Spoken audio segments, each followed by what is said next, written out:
So what if we could teach an AI to master a new skill in, say, a fraction of the time it takes today? A really fascinating new breakthrough is making that possible, and it does it by giving AI both a smarter map and a better compass for learning. So let's dive in and see how they pulled this off. It really all starts with a pretty basic question. How do we even teach an AI anything in the first place? Whether you want it to compose a poem or spot trends in a massive spreadsheet, the basic process is actually the same. It's a journey of learning. Here's a great way to think about it. Imagine you're standing in a huge, foggy mountain range. Your one and only goal is to find the lowest possible point, the absolute bottom of the valley. Well, that's pretty much exactly what AI training is like. The landscape is all the possible ways the AI can be set up. And that lowest point is the sweet spot, the setup with the fewest mistakes. Okay, so this search, it's brutally difficult. The landscape is just unimaginably vast, which makes the whole process incredibly slow and super expensive in terms of computer power. And that fog I mentioned, in the AI world, that's called variance. It's just noise in the data that hides the right path, making it almost impossible to tell if you're actually going downhill or accidentally climbing another mountain. This is the big challenge everyone's trying to solve. So to find their way through this foggy landscape a little better, researchers have basically come up with two main game plans. You could think of it as either getting a much smarter map of the whole area or building a way better compass to point you in exactly the right direction. Let's break these two approaches down. On one hand, you have the methods that focus on understanding the overall shape of the landscape. That's our smarter map. And on the other hand, you have the techniques that are all about cutting through that fog to get a really clear signal, and that's our better compass. So first up, the smarter map. These are called matrix-based optimizers, and a great example is a method called Muon. Now, instead of just taking one tiny step at a time and hoping for the best, Muon looks at the bigger picture, the whole 2D structure of the problem, and that lets it take these bigger, much more intelligent leaps toward the goal.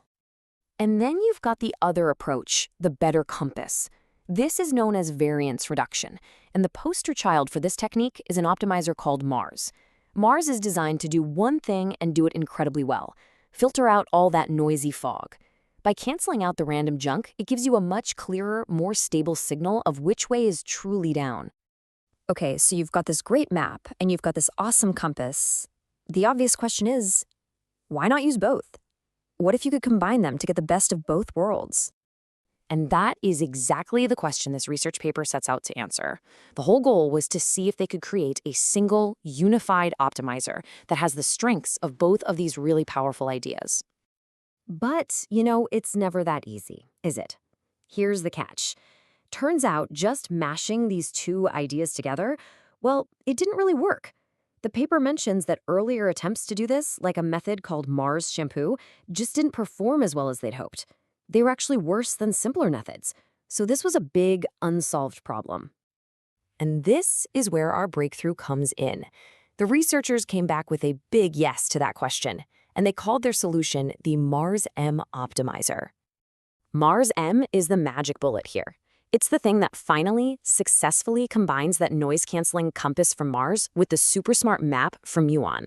This really is the best of both worlds that everyone was looking for.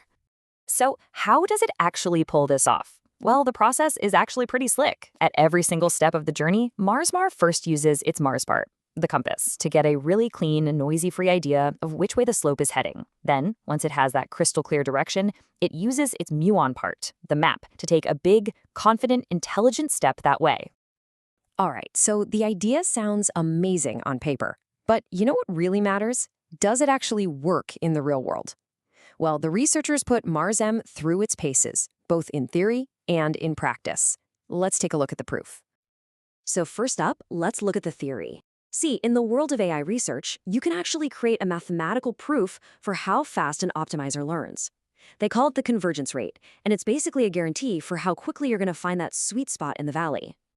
Okay, so the old Smarter Map optimizer, Muon, has this convergence rate right here. Now, don't get hung up on the crazy-looking formula.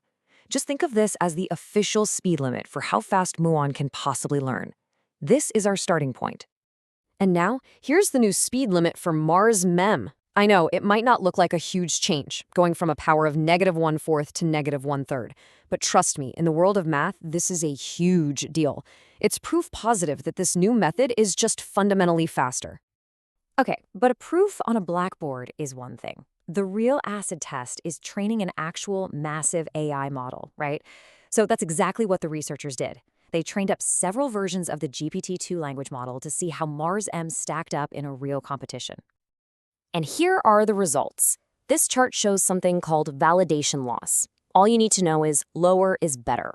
A lower bar means a smarter, more accurate AI. And look at that. Mars M went head-to-head against the original Muon and another big industry standard called Atom W, and it consistently got the lowest error. It just flat out produced a better model. But does being smarter on a chart actually mean it's better at, doing stuff? Absolutely. They tested these models on a bunch of real-world tasks like question answering and reasoning. And yep, you guessed it. As you can see in the table, on average, the Mars M model came out on top. It wasn't just better at theory, it was actually better at using language. So we've seen the math, we've seen the real-world proof, but let's zoom out for a second. What does this all really mean for the future of AI? Why is making this training process faster and better such a big deal? Well, the implications here are pretty huge. Faster training, that means researchers can experiment and innovate way, way faster. Better performance, that means AIs that are more capable and that we can actually rely on.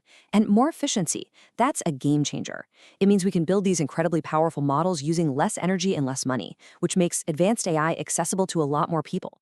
This is the kind of thing that unlocks whole new possibilities. So, what we have here is a powerful new tool that lets us build smarter AI faster than ever before. And it really just leaves you with one big, exciting question. As we keep getting better and faster at this, what amazing new things that feel like science fiction today are going to be the first to become our everyday reality?